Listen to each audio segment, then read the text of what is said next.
Terima kasih pengurusi. Saya terus kepada butiran 050400 penyelenggaraan 060100 perolehan aset harta modal kenderaan dan 010100 khidmat pengurusan.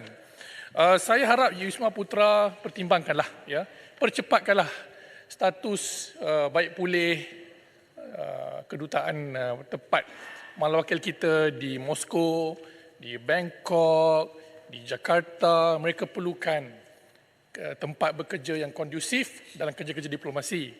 Saya juga menyeru Wisma Putra, gantilah kereta-kereta yang dah lama, yang rosak, yang banyak kos dia untuk menyelenggara, beli komputer baru untuk malawakil kita, untuk diplomat kita. Ya, kita kena ada first class facilities untuk diplomasi yang baik. Ya, jadi saya harap Wisma Putra ambil maklum. Butiran seterusnya 020300 keselamatan pelbagai hala dan pertubuhan antarabangsa, Tuan Pengerusi. Sejauh mana sumber Wisma Putra memantau keterlibatan parti-parti politik, individu, badan-badan NGO dalam gerakan politik dan idealisme global di pentas antarabangsa? Terima kasih saya ucapkan kepada Yang Amat Tambun tadi yang menjelaskan tentang hubungan keahlian PKR dalam Liberal International, sebuah pertubuhan yang menyokong Israel.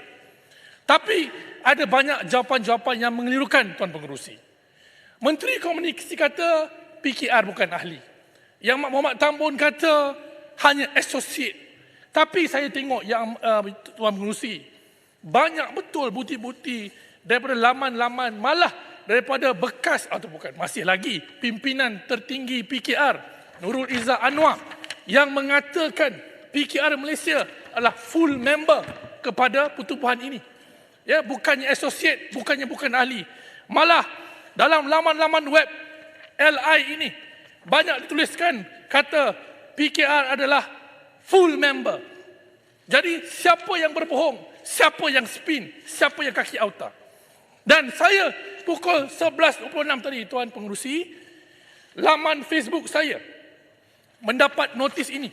People in Malaysia won't see your post berkenaan dengan apa saya siarkan tentang screenshot daripada Nurul Izzah Anwar.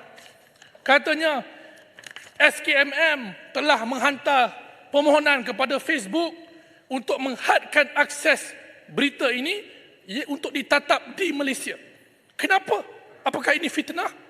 Sedangkan benda ini fakta yang ditulis sendiri oleh Nurul Izzah Anwar dan juga Liberal International. Jadi saya tak faham kenapa kerajaan Malaysia menggunakan SKMM untuk menyekat berita-berita yang kononnya palsu, tapi bukan palsu.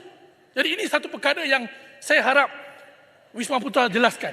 Kita tidak mahu mana-mana pimpinan politik dalam kerajaan kita pada hari ini bersekongkol dengan mana-mana pertubuhan yang mempunyai ideologi yang bertentangan dengan rukun negara kita, yang bertentangan dengan dasar luar kita, yang bertentangan dengan semangat kita membela Palestin.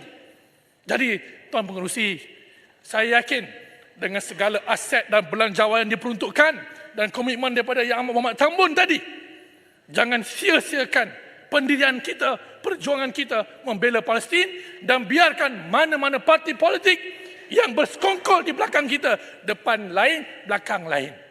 Ini sesumpah depan namanya.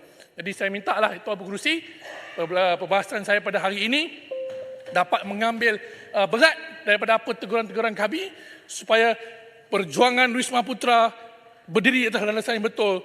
Hanya kerana orang politik buat benda tak betul, Wisma Putra dapat nama busuk. Saya tak nak macam tu. Ya?